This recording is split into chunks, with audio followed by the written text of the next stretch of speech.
Voilà, et nous avons donc, comme je disais tout à l'heure, avec nous le groupe Gardenias, et avec Carolina. Bonjour Carolina. Bonjour. Et François. Bonjour François. Voilà, un groupe qui nous propose de la musique latino-américaine, mais plutôt que de dire ce qu'ils font, ce sont eux qui vont nous le raconter. Carolina, qu'est-ce que vous faites comme musique? Et nous faisons de la musique latino-américaine, mais ce qu'il y a de singulier dans notre répertoire, c'est qu'on a voulu aborder cette musique d'une manière différente, parce que François, le guitariste, c'est un guitariste classique.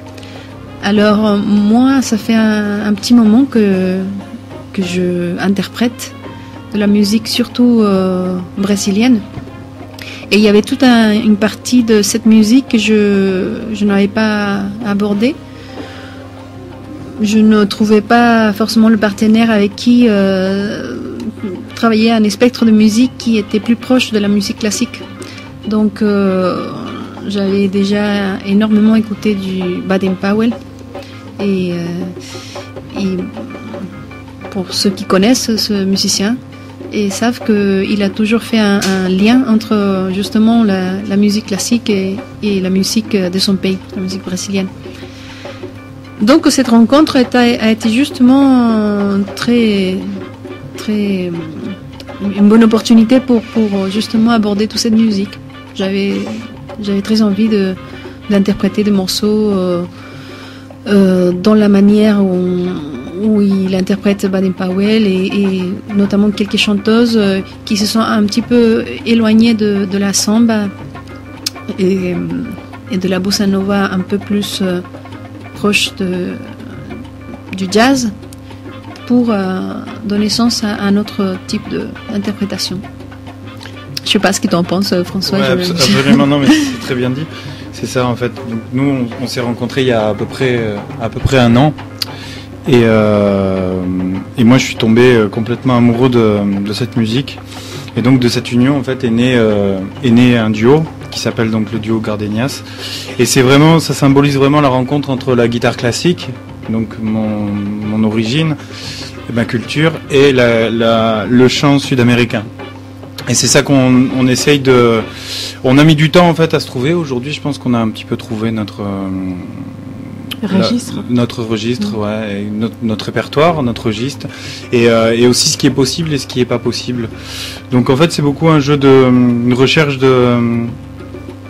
C'est une musique qui a beaucoup de mots, beaucoup de couleurs, et c'est vraiment dans la recherche de la couleur en fait on s'est plongé tous les deux.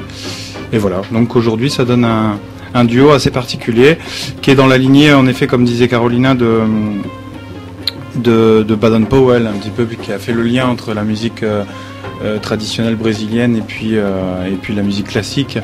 Mais il y en a bien d'autres aussi, il y a Toquinho qui a fait ça, il y a Mandu Costa aussi qui a fait ce genre de choses qui entre le classique et la musique brésilienne et la musique folklorique. Voilà. Pardon. Non, ça fait un an que vous existez en tant que Gardenias. Voilà, c'est ça. Oui. À peu près un an, oui. À peu près un an. Ouais. Oui, ici, nous sommes une radio qui essaie de transmettre la culture latino-américaine, et on est souvent vraiment émerveillé par le nombre de compositeurs qui font les liens entre la musique classique et la musique contemporaine et la musique folklorique.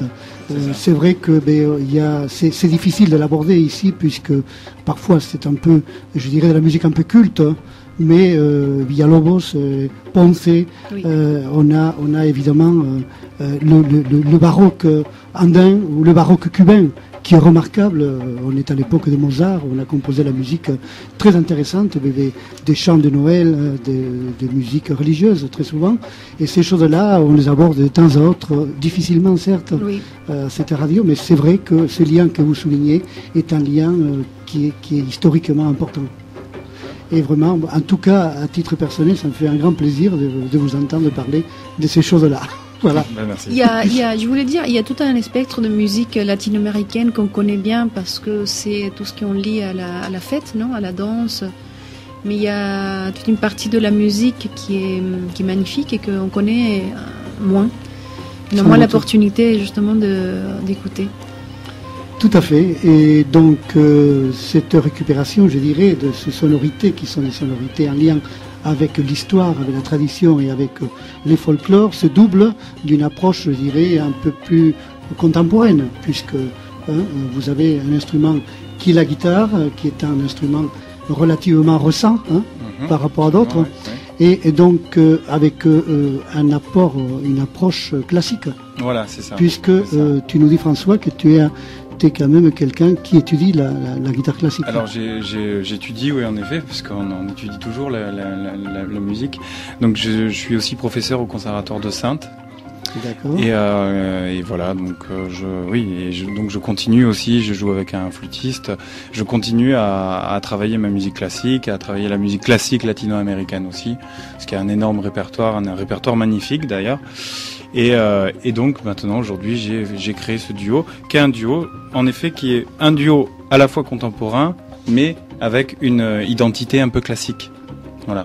Donc on va retrouver les couleurs, on va retrouver un jeu musical classique avec un chant qui est un petit peu plus comment dire, folklorique, c'est ça, hein, un peu plus traditionnel, voilà. Et donc si vous voulez, on peut vous jouer quelque chose. Oui, tout à fait, tout à fait. Voilà. Et je dois dire, puisqu'on n'a pas l'image, sur la table, nous voyons les partitions. Hein. Alors, c'est important de le dire. Ouais, absolument. En fait, j'ai arrangé en fait un petit peu les musiques, vu que je sais écrire la musique. Je connais un petit peu, j'ai fait un petit peu d'harmonie. C'est vrai que j'ai arrangé un petit peu les pièces de musique de standard en fait de bossa nova à ma manière, donc à une manière classique, et je les ai fixées sur une partition. Voilà. Bon après c'est pour le moment je fais ça. J'essaye de retirer la partition de plus en plus parce que j'ai envie que ça devienne aussi intuitif et que je puisse improviser les choses que je joue, qui est une part aussi d'improvisation là-dedans. Mais c'est vrai qu'aujourd'hui, je suis encore attaché. J'ai ma trame avec mes notes de musique. Ouais. Moi, mes textes. Et bien, donc le mariage de deux, hein, Vania, duo Gardenias. Pourquoi Gardenias? Gardenias, parce que quand on a commencé à jouer, avant qu'on décide vraiment de monter un projet, hein, c'était juste pour le plaisir de jouer.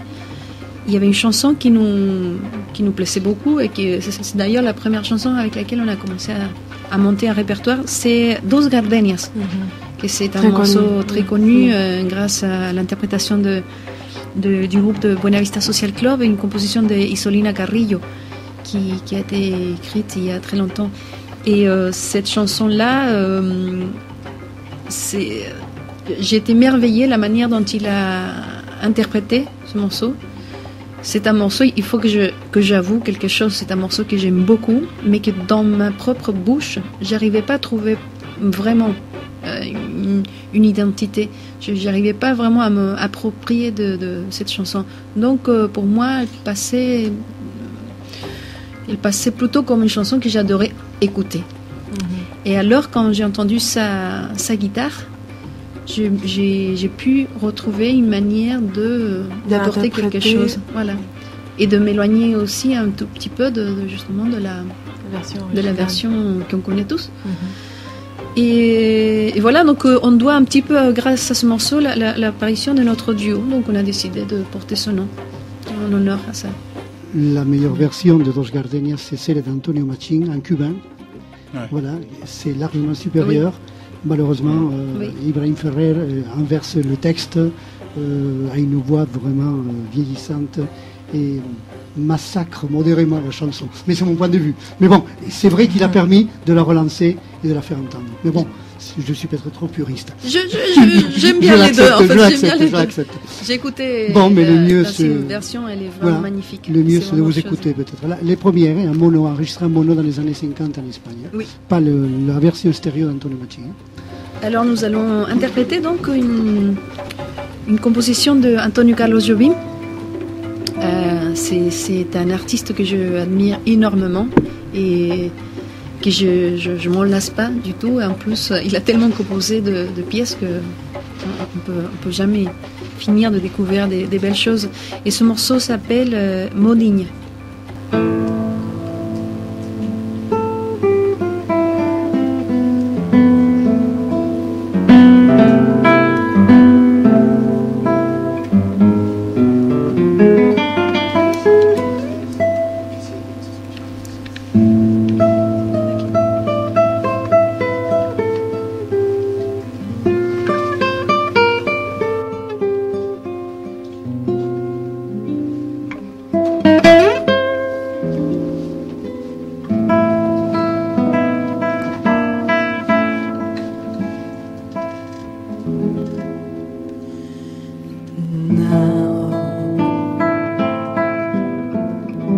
Não pode mais meu coração viver assim dilacerado, escravizado a uma ilusão que é só desilusão.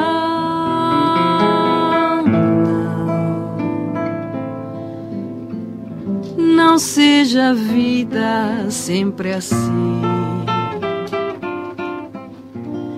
como um luar desesperado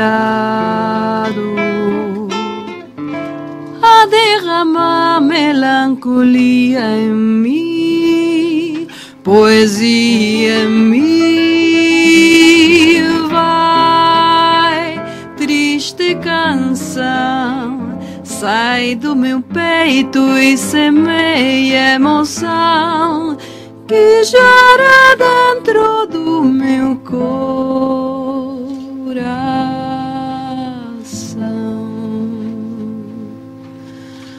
Coração.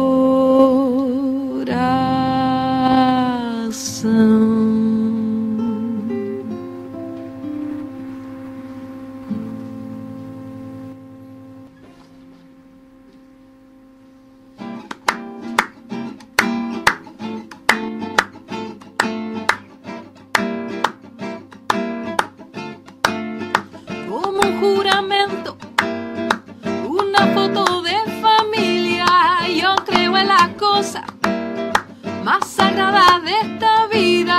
Yo creo en tus ojos y yo creo en tu sonrisa, yo creo en tu mano que me curan las heridas. Como tengo miedo y hay cosas que no diría, así tengo sueños y así tengo fantasía. Como creo en dioses, yo creo en tu sonrisa. Mientras pasa el tiempo, más te quiero cada día. Yo te quiero un montón, de enero hasta fin de año. Este cariño es mucho, pero sé que no me hace daño. Yo te quiero un montón, de noche y a pleno día. Te quiero para mí, pero que sea ahí toda la vida. Ay, toda la vida. La, la. Lo, lo, lo, lo, lo, lo, lo. Lo, lo, lo, lo, lo, lo, lo. Lo, lo, lo, lo, lo, lo. Lo, lo, lo, lo, lo, lo, lo. Lo, lo, lo, lo, lo, lo, lo. No voy a negarte que hay mil cosas que fallaron, mas no puedo vivir con la sombra del pasado. Hoy estoy aquí con el corazón al aire, yo vivo para ti. Solo sé que quiero amarte, tú eres para mí lo más grande y más bonito. Ay, si no es por ti, creo que me habría perdido. Si no fueras mío, quiero que tú seas mi amigo. Ay, déjame vivir a tu lado por un siglo.